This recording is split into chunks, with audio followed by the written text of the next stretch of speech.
And as a matter of fact, this is a topic that is going to bring in a lot of people all over the world next month in Abuja, when this same topic will be thoroughly discussed at the World Summit. Before we start, I would like Dr. Mobalaji Lawal, if he's in the meeting room, to say a word or two. I can't see him, so I will just hand over to the moderator for today, Dr. Sheye Akishete. Sheye, over to you. Good afternoon, everyone. Good afternoon. Thank you, sir. So this afternoon, Dr. EDAMISAN TEMIYE will be talking to us about sickle cell anemia. We all know that Nigeria has the largest burden globally. It is estimated by the report from Frederick Pierre that approximately 150,000 newborns, come into Nigeria with sickle cell anemia. And we also have almost a quarter of the population having some form of interaction with the S gene. So today, Dr. TEMIYE will be talking to us about common presentations of children, with sickle cell disease or coning down sickle cell anemia, how we manage some of their acute manifestations. It will talk about some of the chronic pathologies, and then cone down on new technologies and new therapies for the management of sickle cell anemia. And I'm sure it would also, have some slides on curative therapy, which is available to these affected children. So over to you, Dr. TEMIYE.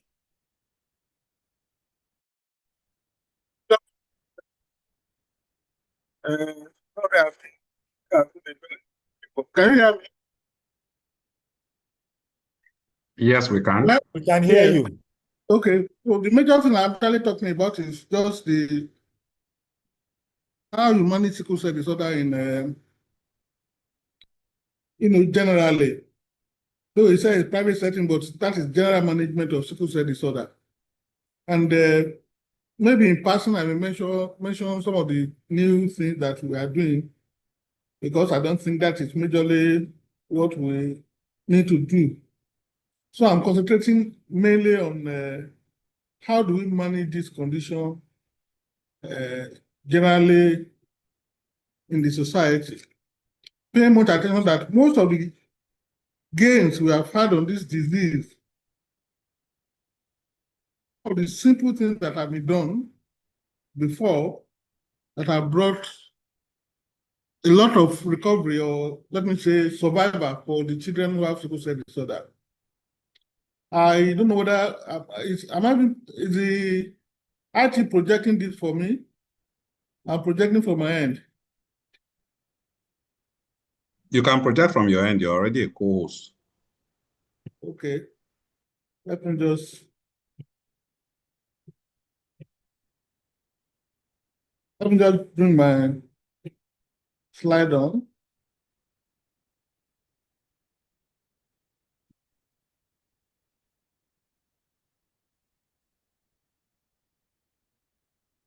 Maybe whilst you are doing that, Dr. Mobalaji Lawal can say a word or two. He has joined now.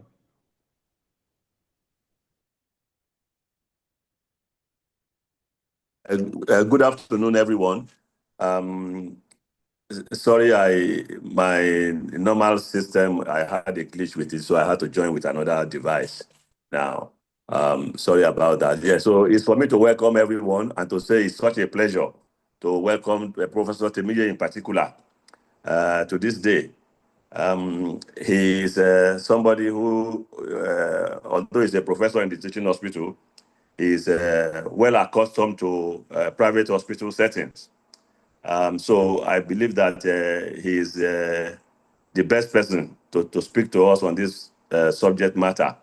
So I'm very pleased to welcome him and the presenter, Dr. Akishete, and I look forward to a good presentation, whilst also welcoming every person that is here. Thank you very much, Dr. Elitu. Thank you very much, sir. Dr. TEMIYE, over to you.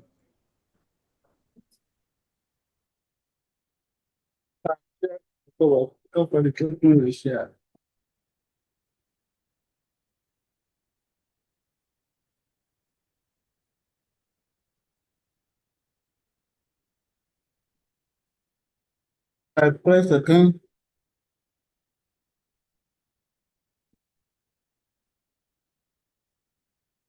Trying to bring out my slide. It came up and then disappeared again.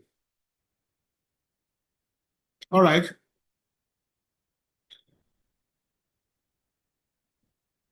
So I'm talking about current management of sickle cell disease in private hospital setting. Sorry, there's something I clicked that really bring this thing out. This is the second time it's happening.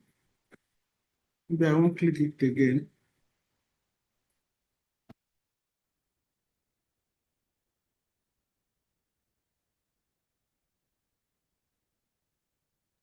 Do you want the IT person to project? Let me try it again. If it doesn't come up, okay. There's a shadow that comes on that. Okay, I think it's gone now. So the topic, like I said, is current management of sickle cell disease in private hospital setting. Sorry, I'm still having, maybe I think one will help me know. Okay, it's moving now. So I have decided the outline to be introduction strategies that have contributed to improve survival. I'm going to go into some pathophysiology and some clinical presentation and triggers, and then some selected presentation. Talk about adolescent transitioning and give some one or two information on Nigeria. As we all know, sickle cell disease is a chronic, multisystemic, and debilitating disease affecting all the organs of the body. It is the commonest inherited hematologic condition leading to the gelation of hemoglobin in red blood cell. And this similar act leads to sickling of the red cell, loss of deformability, and early destruction of the affected cells. The obstruction of flow of blood in microvasculature results in ischemic hyperfusion syndrome and promote chronic inflammatory processes that have been associated with the disease.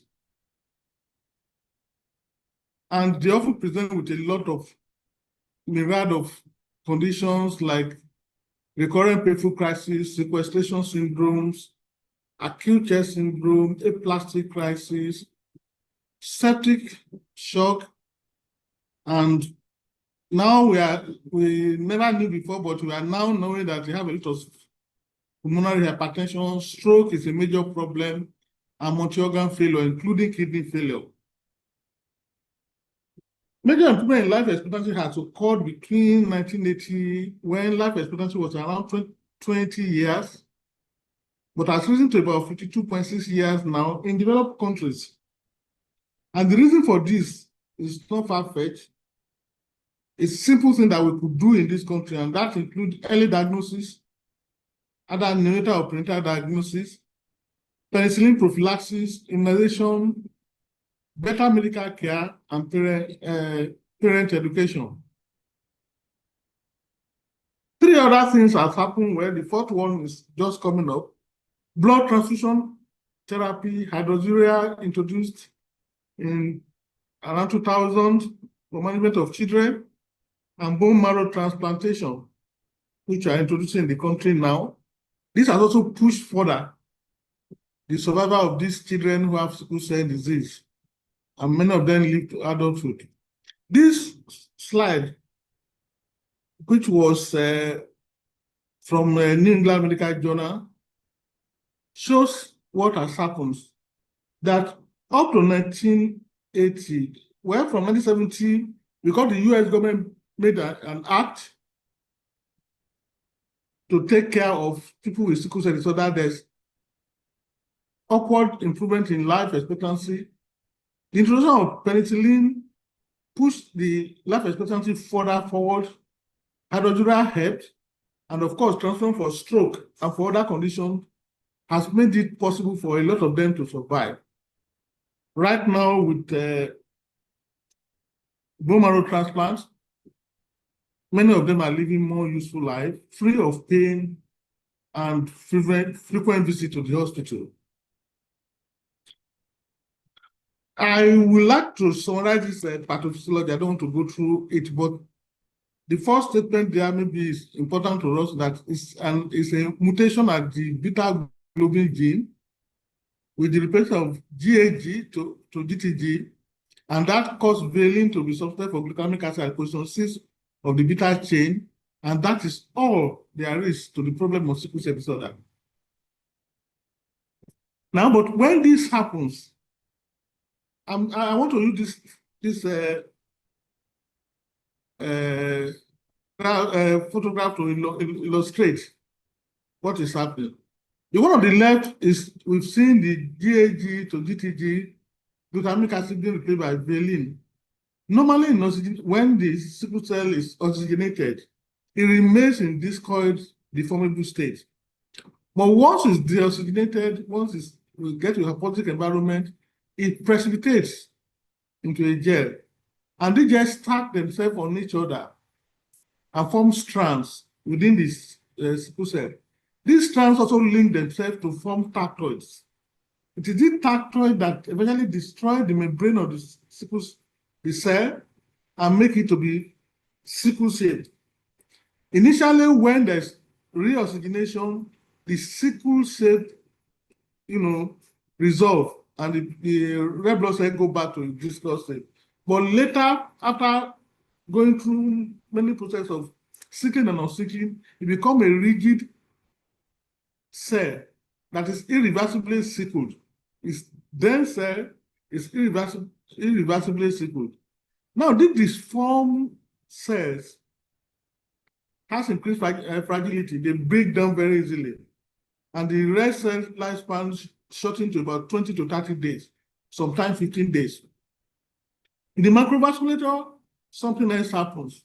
This cell becomes sticky and gets stuck to the endothelial membrane of the arterioles and gets stuck to neutrophils, platelets, and recruit this into a process in which that leads to vaso-occlusion. So usually reticulocytes are more sticky than other cells because they still have CD38 on their surface. This stress causes a lot of inflammatory response from perfusion, reperfusion syndrome, and from consumption of nitric oxide by naked hemoglobin that have been released into the plasma, and this causes a lot of damage to the endothelial surface, narrowing it down and causing obstruction and all the end organ damage that we have. Now, this picture shows how other cells, apart from red blood cell, become stuck together and they block the post-capillary venous, causing vaso-occlusion.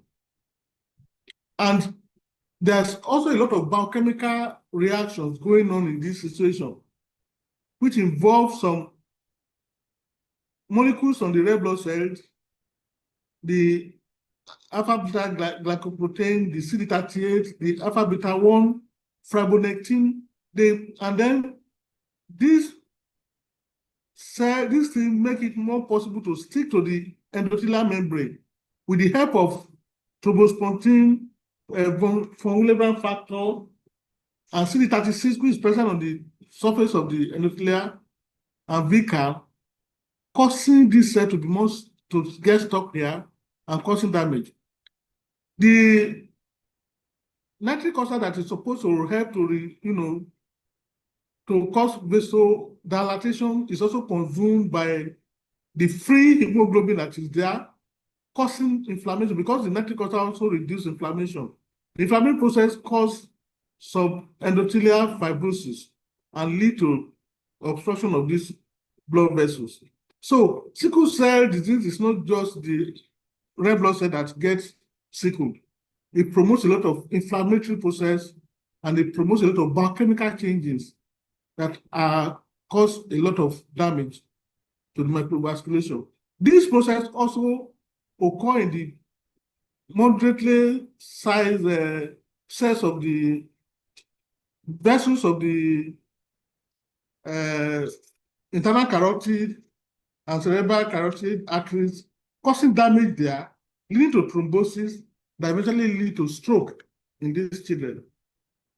The block of the arterioles in the brain also cause microinfarcts that have been associated with impaired cognitive functions in children with sickle cell disorder.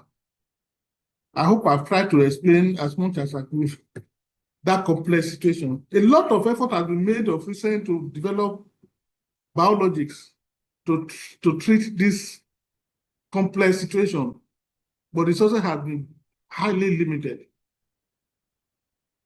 But how do they present? Most of the time, if you look at the blood system, you are already seeing signs of this sickle cell by 10 weeks of life. But most children will not present until about 6 to 12 months of life when the fetal hemoglobin has gone down considerably. And usually, after infancy, what we find in the blood is at least 90% of hemoglobin S, 2 to 10% of hemoglobin F, and maybe about 2 to 3% of hemoglobin A2. Usually, there's no hemoglobin A. That is what we find is hemoglobin SS. But in hemoglobin S beta plus thalassemia, you may find some hemoglobin A because those are not fully suppressed. And this can cause sometimes confusion in those who don't understand this process in making diagnosis. Some of our laboratory that are just making diagnosis without getting pathologists may tell the person is AS when it's not. And this result changes lead to hemolytic anemia, painful crisis, multi-organ damage from microinfarct, including heart, skeleton, spleen, and central nervous system. What are the triggers of crisis in sickle cell disease? As we know, cold weather, hypoxic environment, infection, dehydration, acidosis, alcohol intoxication in our adolescents, emotional stress, again, pregnancy in the adolescent and the older group, exertional stress, particularly when compared with heat and hypovolemia. So ideally, a sickle cell patient should not get involved in exertion because it can lead to painful crisis.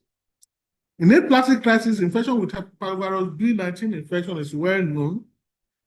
Folic acid deficiency can occur and lead to aplastic crisis, especially when the person is taking that is low in folic acid and is not being supplemented.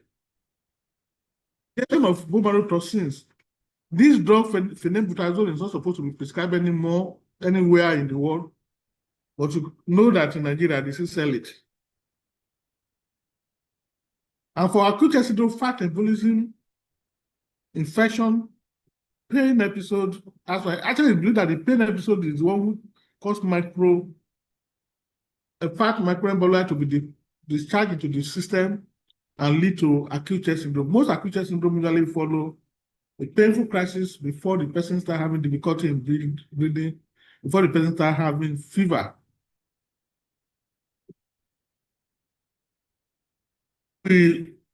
When you see a child with sickle cell disease, you should have a baseline blood study when we see them in what we call steady state. Because this is important for us to be able to use to monitor them when they have acute illness. Because when they have acute illness, we may not know exactly what the steady state parameters are. Usually the hemoglobin range from 5 to 9 grams or 70 to 29% PCV. Leukocyte count can be as high as 20,000. And we have seen several patients being treated for sepsis because of high white cell count. The child does not have fever, is fine, but because the white cell is high, or it is sepsis and a lot of antibiotic abuse has occurred. We have also seen, in fact, if I see an infant with high platelet count, as high as sometimes 1 million, I can be sure that that child have sickle cell disease until proven otherwise. The erythrocyte sedimentation rate is usually low, and of course, reticulocyte count is usually high. We don't do reticulocyte count as a matter of routine in our environment. It's sad that we are not doing it, but we don't do it as a matter of routine. Peripheral blood smear will show target cell, elongated cell, and characteristic erythrocyte, the C-shaped cell. If you see hydrogelic bodies, then that means that patient probably is asplenic. The other functional asplenia has occurred, or they removed the spleen. Usually, hemoglobin solubility test is positive where the hemoglobin deposits, and you know that S is present. But this also happens in sickle cell trait. If there's any S, you have positive solubility test. Anemia will be complicated by hemoglobin changes secondary to folate deficiency because of high turnover rates. Periodic bout of hyperhemolysis may occur, and evidence of hemolysis, the conjugated bilirubin will be high, total bilirubin will be slightly high, the AST will be high, and LDH is high. These are signs of hemolysis in sickle cell disorder. So what do we do to monitor them when we see them? We do the full blood count when we first diagnose them. And then between 3 and 24 months, we can repeat every 3 months when they come to visit. After 24 months, after 2 years, you can do it every 6 months. So people say every year, if the person is stable. Percentage hemoglobin F, you can monitor and see whether, because some children up to 10 years, their hemoglobin F is still high. And that may modulate that disease at that time. Kidney function is important from 12 months, and then you do it annually. Right now, we have started doing urine albumin creatinine ratio. Urine albumin creatinine ratio measures microalbuminuria, and it's an early sign of kidney failure or kidney involvement in these children. And unfortunately, what we are seeing is a bit worrisome. You see a child of 3 or 4 years already showing signs of kidney stress, and that child needs a lot of help because kidney failure is known to be one of the greatest cause of mortality in these children. Hepatobiliary function, ALT, fractional bilirubin. Like I said, ALT may not be high, but AST will be high. ALT, that's alanine transferase, is more specific for liver disease. But if there's red cell breakdown, AST will be high even when the liver is not having any disease. Red cell antigen typing, at diagnosis, these children are supposed to have red cell. Sorry, this every 3 months is not there. We don't need to repeat it. That's an error. Special studies that can be done pulmonary function from 5 years and every 3 years. Chest X-ray 5 years and every 3 years. Eye examination 5 years and every 3 years. These tests can be done anywhere. Once you have somebody who can do it anywhere, it doesn't have to be in tertiary hospital setting. It's very important to monitor them because when the lung is failing, you will know. When they are developing pulmonary hypertension, you'll be able to discover early. Eye examination is very important. Transcranial Doppler is very, very important. It's not available. I'm sure it's not only in Sickle Cell Foundation is available. This is very important. From 2 years to 16 years, they're supposed to have transcranial Doppler. I have some slide on it because of the importance of this in managing or preventing stroke. Because one of the terrible problems that a sickle cell anemia patient can have is stroke. So these are the list of what we can see that almost every part of the body is affected. Pain episode, stroke, increased infection, leg ulcer, bone damage, yellowing of the eyelid, gallstone, lung blockage, painful erection, which is priapism. It's quite common from some of these children, sometimes from 3 years, they start having priapism. And one need to do something about it. So I'm going to patient education very early so that we know exactly what we are trying to do. The patient and parents must be educated about the nature of their disease. It's very important we talk to them.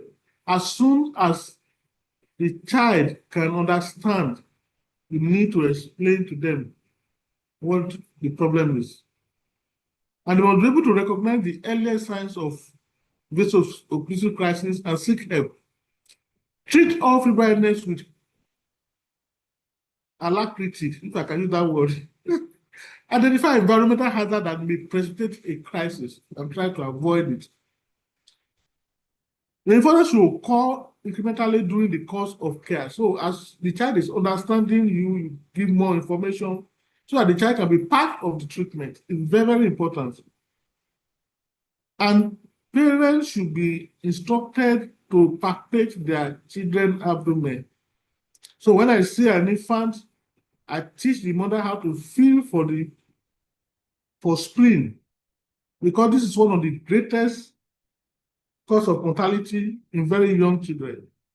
The child just become listless, become weak, and before you know it, is dead from splenic sequestration. So it's very important. And then they should not just treat fever as just fever, especially when the child is still very young. So when there's fever, they should seek help very early.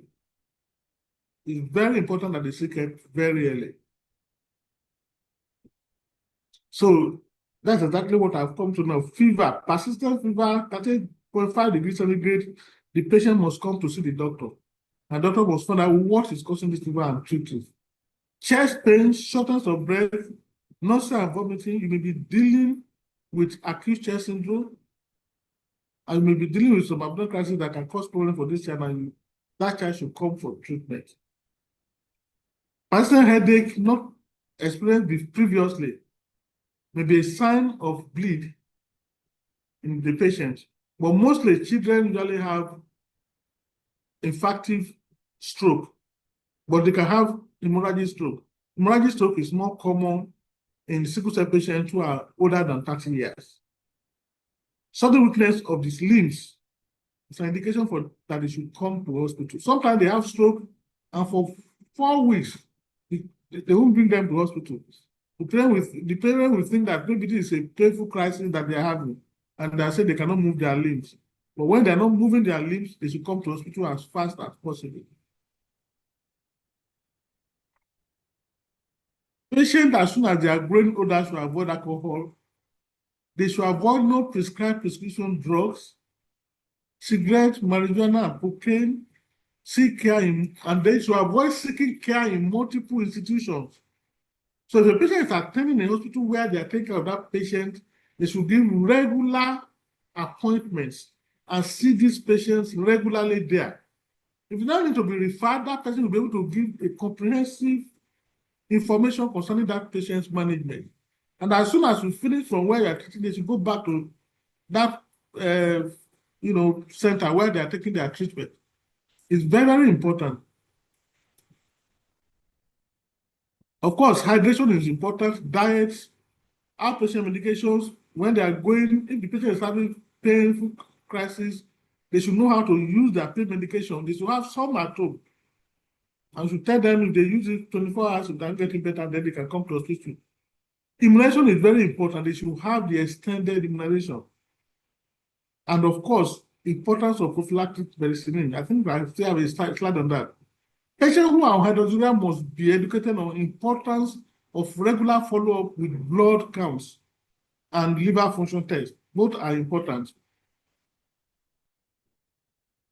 Patients should understand the genetic basis of their disease and be educated about prenatal diagnosis and know that genetic counseling is available. This is very important to the carrier and the sufferer. Unfortunately, we have a lot of patients who have been misdiagnosed. I've seen an SS that have been given by a laboratory that is AA before. I went to manage an AS and they had an SS as a child. And we have a lot of that. How am I going to deal with that is a big problem for us. So if you do genetic testing, you can identify the patient early and treat, and then you can educate them about their life changes and life partners in the future. This problem is with us, and in Nigeria, I don't think we are doing enough there. We are not doing enough in this genetic counseling and making early diagnosis in our patients. So I have this a little bit comprehensive table on what should be done at a particular time. Parental or preconception visit, if somebody who is AS married and AS, then you should run a little bit of tests, make a diagnosis, hemoglobin electrophoresis. Amniocentesis should be done as, or coronary blood biopsy should be done as early as possible. Then genesis, high risk obstetric if needed. You counsel them. It's their duty to know whether they want to keep their pregnancy or whether they want to keep it, and whether they want to terminate it. Is their own, what can I call it, decision to make. But you must give them all the options. Back to 6 months, we hardly see any patients, those who are delivered abroad, that are diagnosed with sickle cell before the age of 6 months. Most people are diagnosed around 2 years here. But you have the prenatal diagnosis, you see the child every 2 months, do CBC initially to know how the child is doing, give heptavalent conjugated vaccine, including pneumococcal vaccine, at 2, 4, and 6 months. We don't really have the opportunity here because most cases are diagnosed late. Of course, start the person on penicillin, oral penicillin, twice a day. Do hearing vision where you have things to do. This can be done actually in private too, because sometimes these are more available there than us. Check the hearing, make sure they are hearing very well, they have no problem, and start genetic counseling.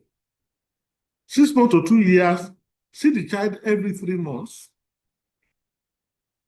Do annual CBC check every 3 to 6 months. Ferritin or serum iron could be done early to see what it can do. Your creatinine test, LFT, and by around 1 year, 2 years, start doing your urine albumin creatinine ratio to see how the kidney is doing. Continue your immunization, continue oral penicillin, start the child after 6 months on malaria prophylaxis. We still use progranulin. We're not sure whether it is working. And one day we're going to mount a study and find out whether progranulin is still useful or not. Check the hearing, vision, PPD as per practice in the environment. Conjunction with sickle cell program or pediatric hematologist. At least have a pediatric hematologist who can see if you have problem. Review son of fitness, teach spleen palpation, discuss extreme weather avoidance, maintenance of hydration, and all the other preventive measures. From the age of 6 months, to start teaching the parents. From 2 to 5 years, if the child is stable, you can see just twice a year, and you repeat your test every 6 months. You don't give, from 3 years, you give a booster of your pneumococcal vaccine, you give 23. Well, I think we have 7 valent vaccine here now, but at that time, you give 23 valents of pneumococcal vaccine as a booster to the child, and also boost at 5 years. Continue your penicillin prophylaxis and malaria prophylaxis. Check the hearing again. See a dentist. We have to refer a patient to dentist, and a sickle cell anemia person needs dentist very much because of the prognosticism they have. And then counseling, continue counseling. After 5 years, every 6 months, I will advocate for once a year, but every 6 months you see them, and you repeat your test Where it's available, the influenza vaccine, continue folic acid, option to stop penicillin after 5 years, because they told us you give penicillin for the first 5 years. I give it for as long as it is possible. Give some up to 10 years. It won't harm the child. It can only help. So I give for as long as possible. That's why I say it's optional. If you want to stop at 5 years, you stop. If you want to continue, you can continue. Going to check the child development, hearing, vision, yearly retinal examination by ophthalmologists begin at 5 years. Review all previous instructions that you have given. That is counseling. Continue counseling so that they all understand. So adolescents, you can see them yearly. When they come, you repeat your test, check their ferritin level, check serum iron. Sickle cell anemia patients can become iron deficient, and it causes a lot of problems. It can lead to them to have a lot of pain. So check whether they're iron deficient. Hopefully, nobody has been giving them iron because they are anemic. Their vaccine, if it's available, you give it. Medication is needed for chronic problem, hydroxyurea, for pain and for other conditions. If they have acute chest syndrome, malaria prophylaxis continue for life. Then you can do that test if it's available to you. So this is a comprehensive test that this patient can have. By the time the adolescent start discussing with them about what they want to become, how they should prevent leg abrasion because they can have chronic leg ulcers, discuss specialty, pregnancy, and the kind of thing they can do. Sometimes I tell the adolescent when I see them, your love cannot be blind. Your love can put goggle and see very well. And do not accept genotype result done just any lab. You want to be sure that it is properly done before you go ahead with starting to think seriously of any serious relationship in your adult life. Because it is very important that this is stressed. Otherwise, then an SS will go and marry an SS, and there will be really big problem.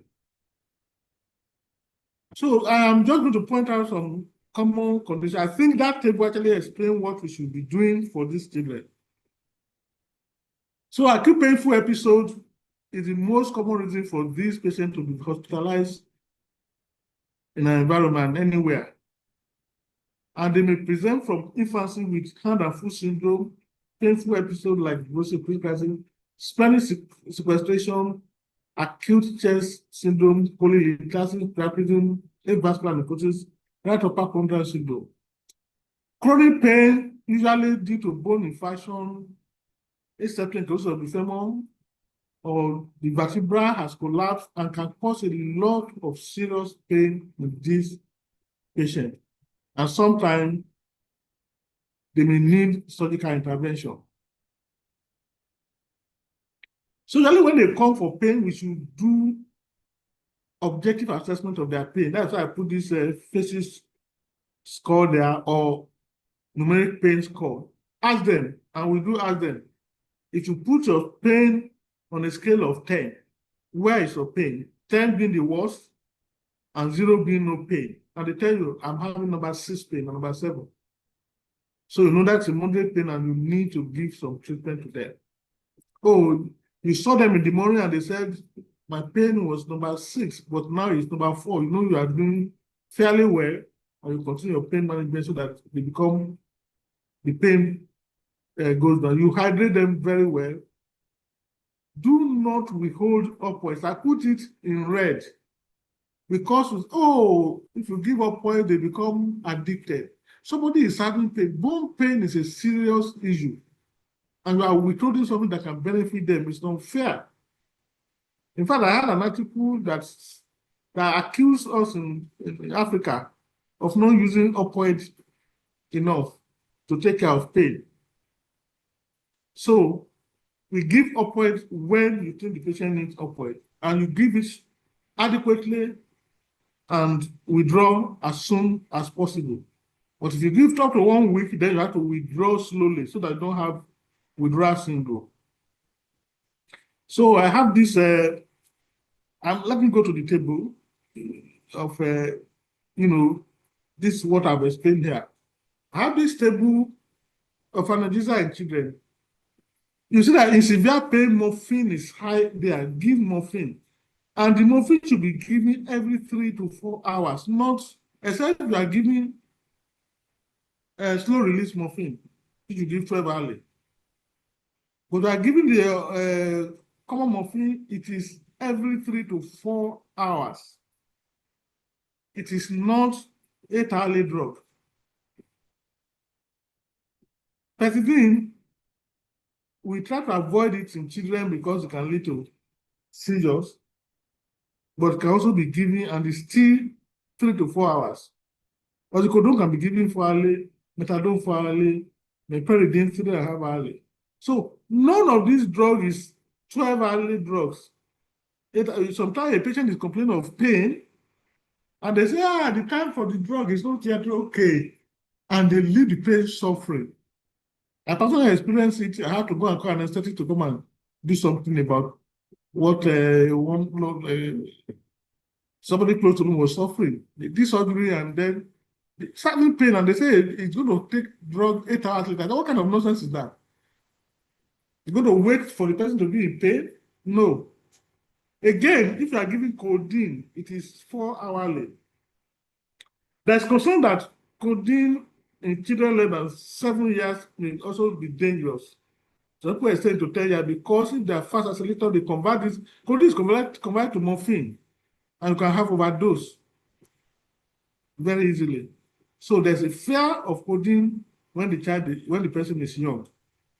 If you're going to give aspirin, acetaminophen, 4 hourly, I prefer to give my acetaminophen at 10 milligrams per kg every 4 hours than to give 20 milligrams per kg every 8 hours. Because the half-life is 30 minutes. So you now wait for about 4 hours for the patient to be in pain to give the next dose. Acetaminophen is never an 8-hourly drug or TDS drug. So if you give acetaminophen about every 4 to 6 hours, usually you get a very good response without moving to any of the opioids. Also, ibuprofen is every 6 hours, not 8 hourly, not 12 hourly to relieve pain. If you give this and then after the pain has subsided, usually I give for another 12 hours. If there's no pain, then I may now move to 8 hours and see whether the person is having pain before I stop. So I give it 48 hours, the drug for another 48 hours.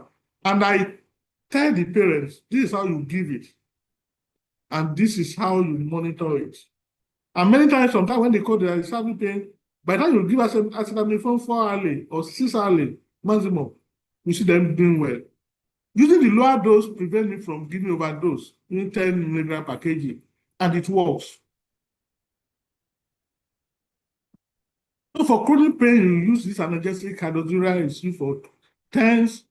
Sometimes surgery is needed for somebody who has a damage to the joints because drug alone will not work in that kind of instance.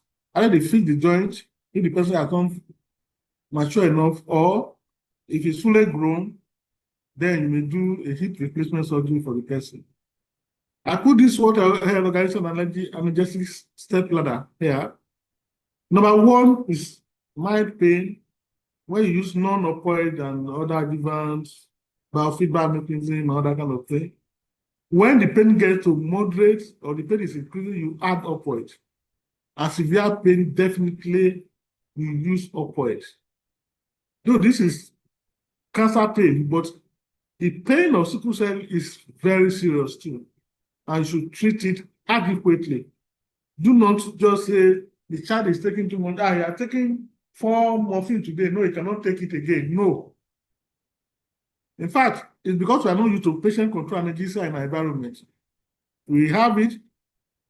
A child who is big enough can do patient control analgesia, and that would be very good.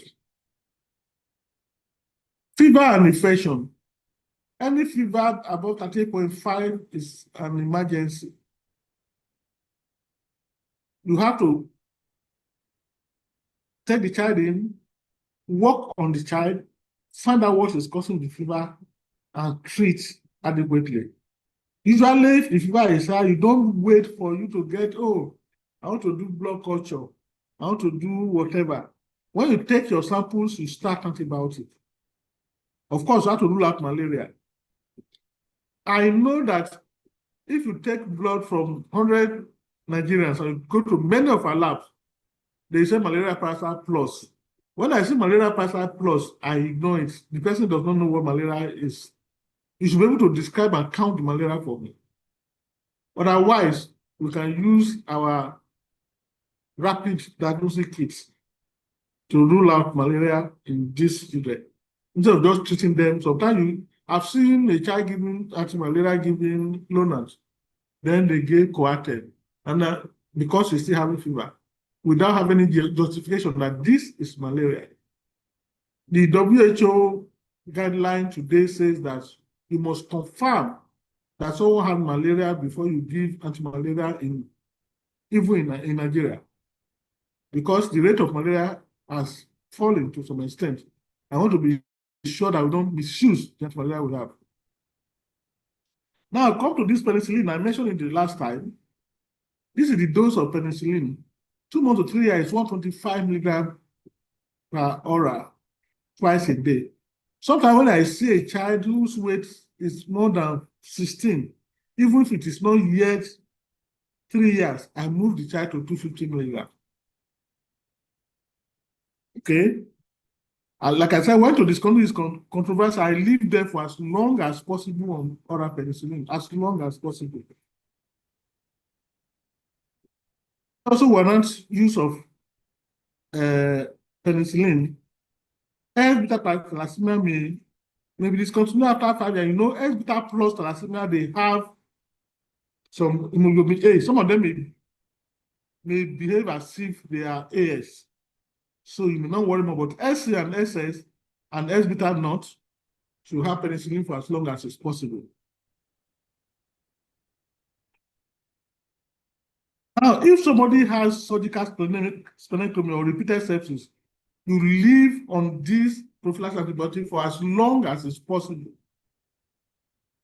Even someone who has no sickle cell, when they splenectomize, they have high, increased risk of dying from sepsis in a very short time. Not to talk of somebody who has sickle cell disorder. For anti-malaria prophylaxis, we still use progranulin, and the dose is half a tablet before the age of 4 years. The first year of life is a quarter of a tablet. It's difficult to break, but can break it. If I can't break it, I give the half. Then 5 to 8 years, you use 1 tablet.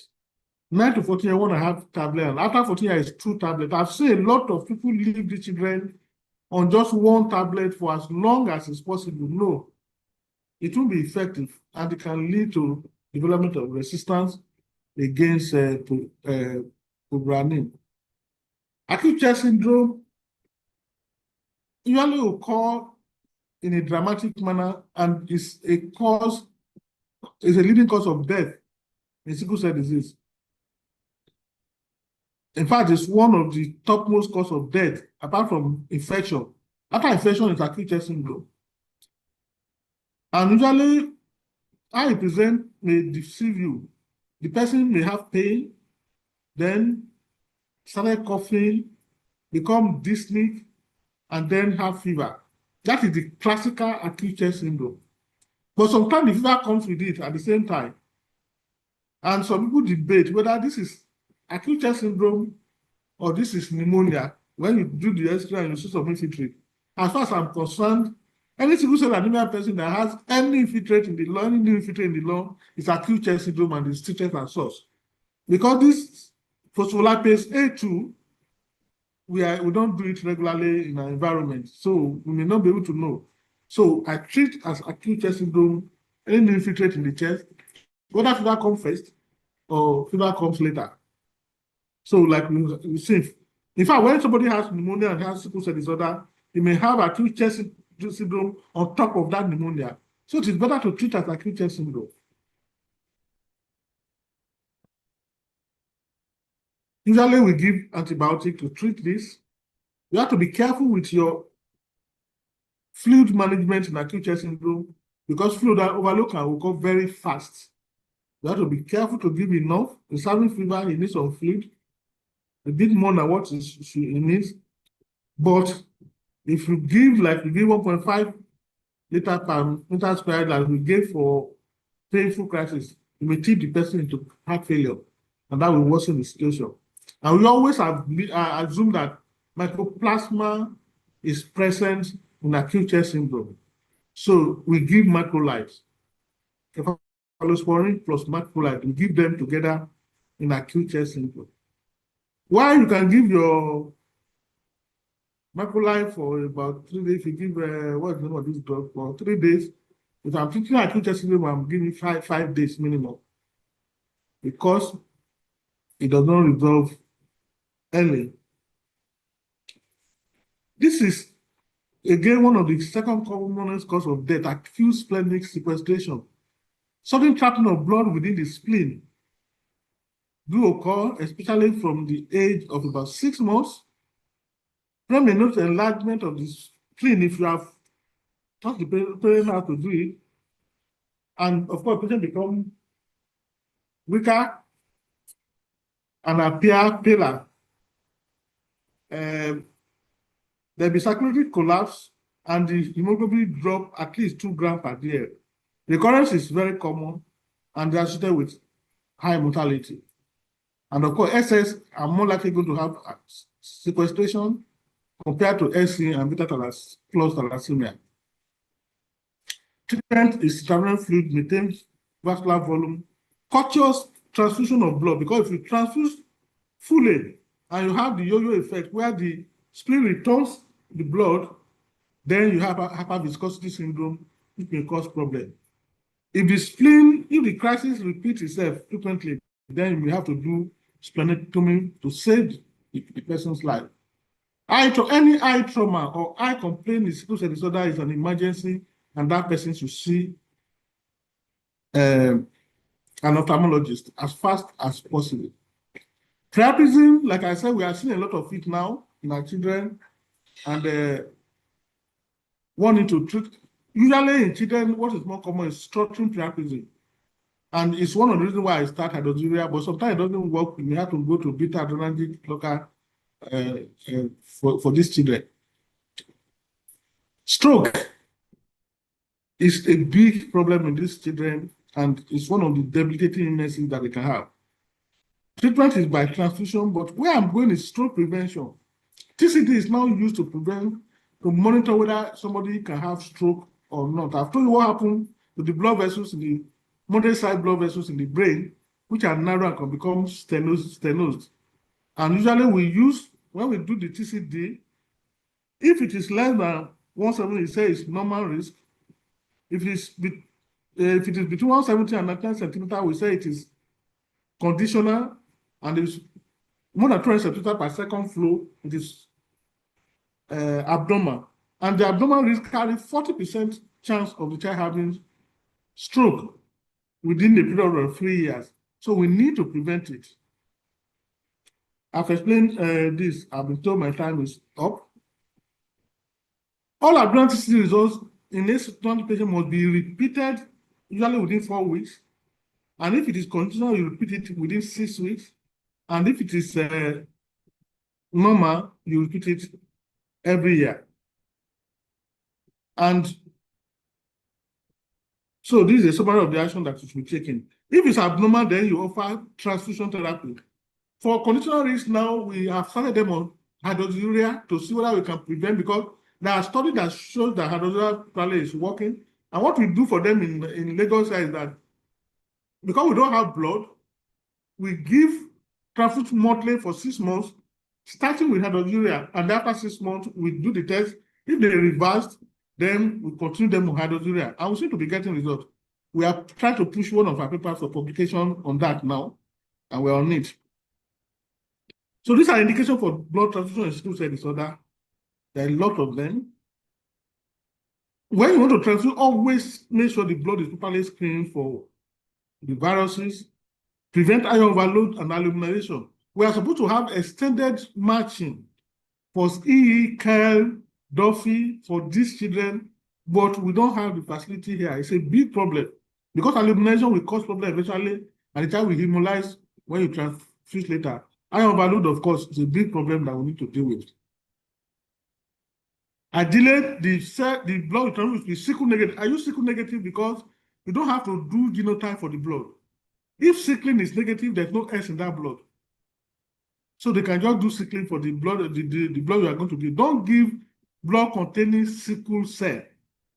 That is the rule. Don't give blood. So if the child does not sickle, you can give it. And then leukocyte depleted reduces the chance of having transplant infection. Okay? Hydroxyurea therapy is a mainstay of treatment now. And we have a lot of list of what, if a child has anemia, HB is less than 6 and is persistent, I start them on hydroxyurea. If the child has microalbuminuria, I start on hydroxyurea. Of course, if pain is persistent and it's not resolving very well, I start on hydroxyurea. We have some of those things that we started. If they have hyperleukocytosis, the leukocyte is very high, I start on hydroxyurea because it brings it down. Now, those are interesting care. When they are adolescents, they are moving to adult care. Many of them have problem transiting. You have to guide them in an environment where we are practicing. Otherwise, we lose them because they don't understand what is happening with the adults. The way adults talk to them is different from the way we talk to them. The way they relate to them is different. So we have to guide them. Sometimes we have an overlapping period in which they go to the adult and they come to us. And of course, they report the adult to us. Then we go back and forth until we are getting used to it. And then at that time, we are now encouraging them to take charge of their own treatment. Their mother doesn't have to, or father doesn't have to follow them anymore. So they now become their own care provider. And you need to, sometimes it takes 3 years, sometimes some people in 2 years. As I don't have anything to offer, I just want to bring this to notice that a lot of things have been done of recent, and it's found that some amino acids are very good in preventing sickle cell. Other inflammation or this arginine that replenishes the nitric oxide. We've done some study here and we found that it's useful. And that is the study we did in 2020 that we published. Then carganocardian, which is cyclavate, contains high amount of glutamine, high amount of arginine, high amount of phenylalanine. Phenylalanine is known to be anticycline. Arginine is an anti-inflammatory. Glutamine is also known in a way, we don't know exactly what it does, but to prevent painful crisis. In fact, glutamine, which we call Endari, is registered in the US now since 2017 as a treatment, as adjunct treatment for sickle cell disorder. Cyclavir contains a lot of this, and I know in the addition, and I will correct them that they should not use 10 ml. The more you can use is 20 ml of cyclavir twice a day. And we've done that study, we published this one, I think this is 2005. And then in the double-blind study we did, which we are in the process of publishing, has earned NIMED a proprietary, registration for cyclavir by NAFDAC. NAFDAC has reviewed the work. So what we need to do now is to actually mount a proper phase 3 study for cyclavir and see what it's doing. Sometimes when they're having stuttering priapism and we use cyclavir for them, it works at a higher dose. I think I will stop there. If there are some questions that I will answer. And thank you very much for giving me the opportunity to present today. Thank you so much, Dr. TEMIYE, for the presentation. I wouldn't want to bore us, but he's taking us down common presentations. He talked about pathophysiology, the rule of cycling, recycling, and how the cells become completely and permanently deformed. And then he's taking a stepwise approach of how we can manage children with sickle cell anemia in primary care settings so that when we have those who have complications, we can then refer them to the pediatric hematologist to manage. That way, the children will get the best of care. It's talked about the medications that will be used, the frequency of dosing, and the dosing, the milligrams per kilo, or the amount of drugs that each of the children will take. It's also mentioned a critical tool in the use of hydroxyurea and how we use hydroxyurea in our practice.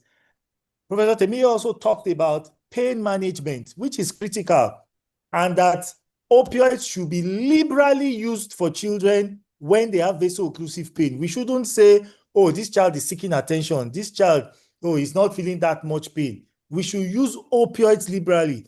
And for when we use opioids less than 7 days, we can stop abruptly. But if we use it 7 days and beyond, then we'll need to tail off over the next 5 days so that we don't let those children develop some form of dependence on opioids. He's also talked about transitioning of care. And I'm sure the slides will be available so that we can get this into SOPs that we can use to manage sickle cell children that we see in our practices on a daily basis. And then when we find that we have problems with that management, we can then refer to the hematologist or check with them. There are no, so the questions and comments are, Prof, first, where can we recommend, which laboratories can we recommend for diagnosis of sickle cell anemia or trait? And then a question about manpower shortage and keeping up with chronic exchange blood transfusion.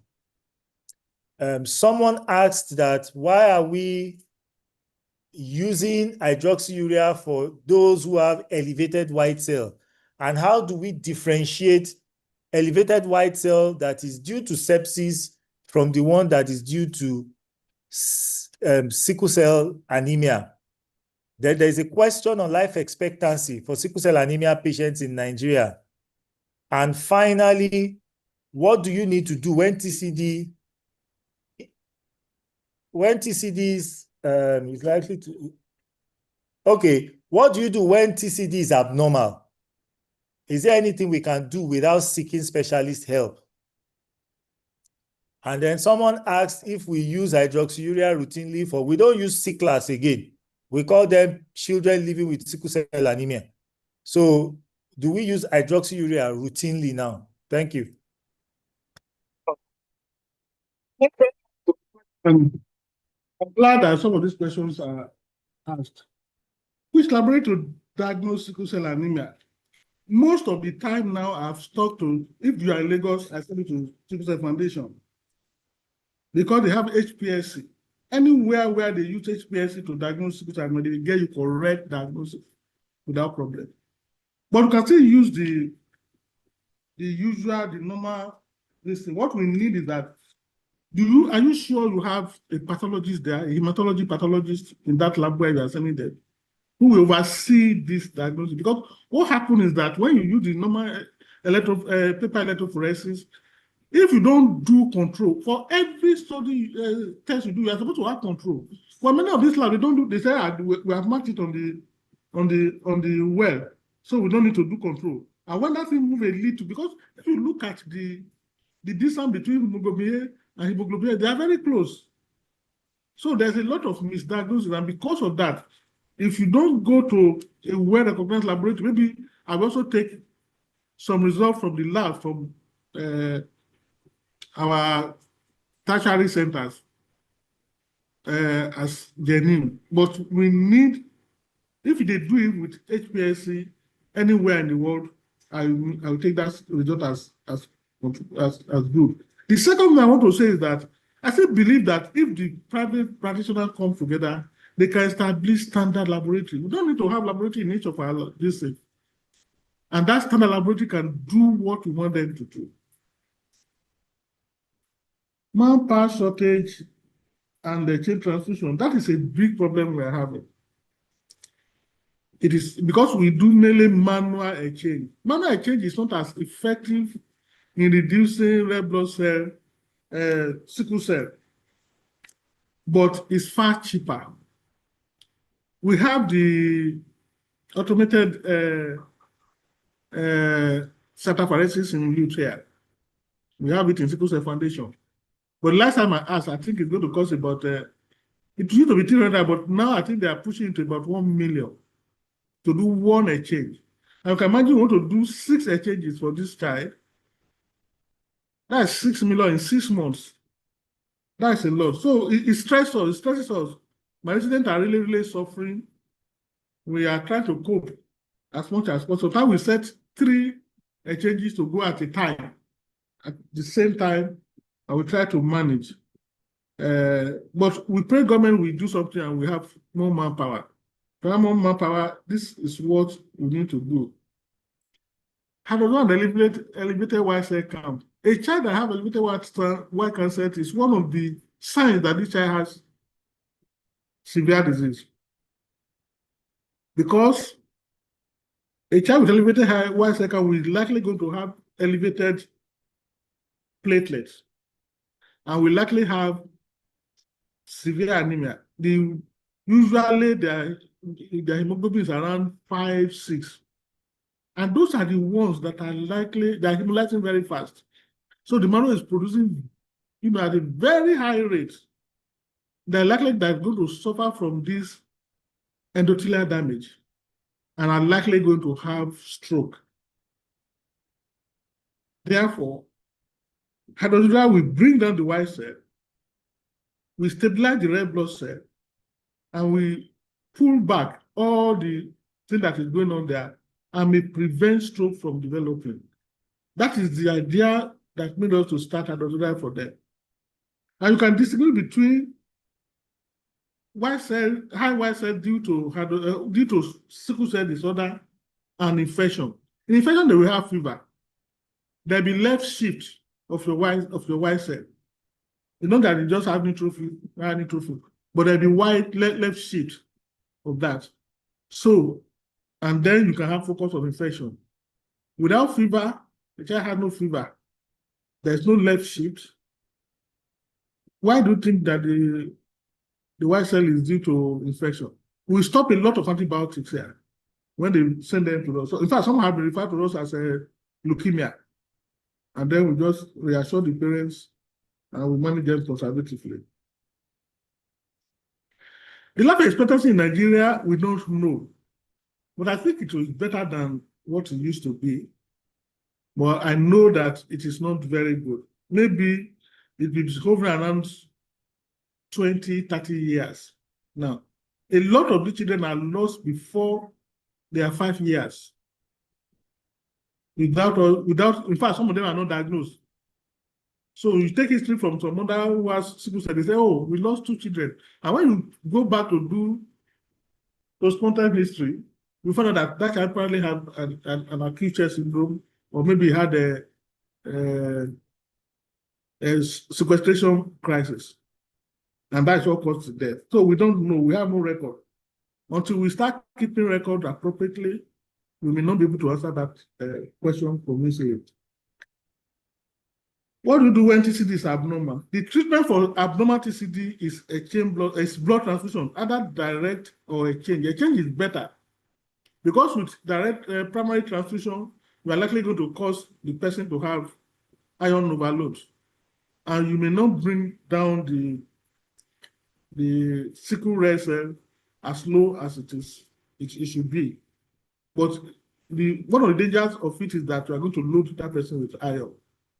So the recognized treatment for abnormal TCD worldwide is blood transfusion, whether exchange or primary blood transfusion. However, there are studies that are showing that hydroxyurea therapy may have some benefit. Some are saying yes, some are saying the benefit is not as good. The switch therapy, the switch study and twitch study will tell you that it's not as good as what we expect. In fact, what has happened in twitch and switch is that they have already transferred them for 4 years before they were placed on hydroxyurea. So we are doing a 6-month transfusion here and placed on hydroxyurea, and we are seeing some effect that, yes, with hydroxyurea added early at the time of doing blood transfusion, we are getting some benefit. We hope that in the next 1 or 2 months, maybe that study will be published. We've been going, I will tell you what we are going through in sending that paper out, but it's an interesting thing that we go. So, blood transfusion for abnormal GCD, and that's short for about 6 months. But if you have blood, we are supposed to transfuse them for as long as possible. That's what it is recommended, but minimum of 5 years. We are now finding that if you add hydroxyurea to your transfusion, you can actually withdraw the transfusion without the person reversing. Majority of them reversing to abnormal TCT and save them from having stroke. I think I've answered all the questions for now. Thank you. For 30 seconds, Dr. Dayo and Dr. Fajolu, please ask your question. 30 seconds, please. Okay, all right. So I have a couple of questions. I want you to ask, in joint care, there's 6 million sickle cell disease in Nigeria. I don't think we have enough staff, and therefore joint care with primary health care givers, secondary health givers would be a nice way of being able to manage his children. I wanted to also ask about opioid availability in Nigeria and NAFDAC.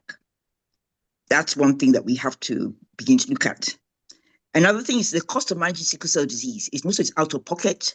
Is insurance covering these children? Are these things that we are working at? I also want to find out HIV, hepatitis. What's the incidence in sickle cell disease for these children as a whole? And finally, avenues for educating the populace, the 200 million people. How are we getting down to the populace in an intentional manner to actually advise them, to explain these things in a simple way that they understand? Thank you. Thank you, Ma. Dr. Fajolu. Yes, thank you very much. Thank you, Prof, for the presentation. I want to ask about the risk. What's the risk of stroke in older adolescents and young adults? And how do we screen for stroke in these older children?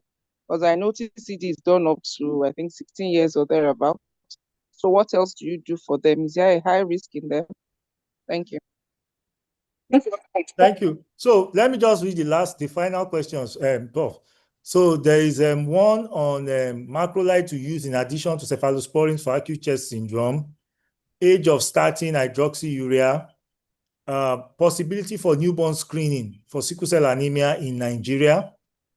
Do we continue penicillin prophylaxis despite pneumococcal vaccines? And then what's the alternative if the patient has allergies to penicillin? Thank you. Thank you very much, Dr. Dayo, for your questions. I agree with you. In fact, that is one of the reasons why this thing has been presented like this. We need this patient to be taken care of at primary care level, and we need our colleagues in the private sector to be well equipped to take care of them. So that it's only some of them that need some special care that get to the tertiary center. That way, we are going to get a lot of them sick. It's very, very important. I agree with you entirely. Opioid is available in Nigeria. It is controlled, but it's available. In fact, it is not just, there was a time when Dora Akinwumi was this and banned opioid. I was very angry at that time because she didn't understand that cutting the head is not the treatment for headache. And that's what she did at that time. But opioid is available. And we have it, it's well controlled in our center. We have opioid. And I think the private hospital can also assess opioid by going, I think there's a central place in Oshodi where you have to go register and you have a record. You have the way you return. You make a return as to how you use your opioid. So it's available in Nigeria. The cost of management is out of pocket in most cases. I don't think our health, even those who have health insurance, I don't think they are covered. If they are covered minimally and not completely. And that's why I'm not happy with the health management system we are running in Nigeria. These people are left to pay out of pocket. And it's a lot of stress on the family. Now, the HIV hepatitis B infection is a problem. And that is why when you want to transfuse, you have to get your blood from a reliable source. It is very, very important. In fact, there was a study that was done with by one of us here, and they found out that there's high rate of hepatitis B infection in these children. And I can remember 5, 10, 15 of my patients that had HIV and is due to blood transfusion, especially during the first period when we started. However, in the study, in review of our blood transfusion therapy from 2011 to date, none of them, and we have transfused about maybe 3,000 units of blood. None of them, which got the blood from LUTH, had hepatitis B or HIV infection, which is good enough for us. Of course, we continue to get involved with the populace. A lot of NGOs are working with people in the community with HIV. One of them is Sickle Cell Foundation. That place is most of the time. There are other NGOs, Sickle Cell, all over the place, spreading the messages about sickle cell disorder. So the biggest problem we have is that we have some know about sickle cell disorder, and yet the gave them wrong results, and they still got married and got sickle cell disorder. Despite the fact that they knew. I've seen a lot. In fact, recently I said, okay, maybe we should be collecting this data and see what damage the laboratory is doing. If somebody knows that I don't want to marry somebody who has AS because I'm AS, and then the lab gives them that they are AA or their partner is AA, and then the first child they have has sickle cell disorder, and because the lab has given them wrong results. So we need to do something about how do we diagnose sickle cell disorder or traits and prevent people who have the knowledge from getting married. Risk of stroke in older people and adolescents. Yes, actually it is believed that by the age of 30 or there, about 11% of sickle cell disorder will have stroke. 7% before and up to adolescent, and another 4 to 5% after that. And in older sickle cell disorder who are older than 30 years, they have hemorrhagic stroke, which is worse for them, which have a worse outcome because they develop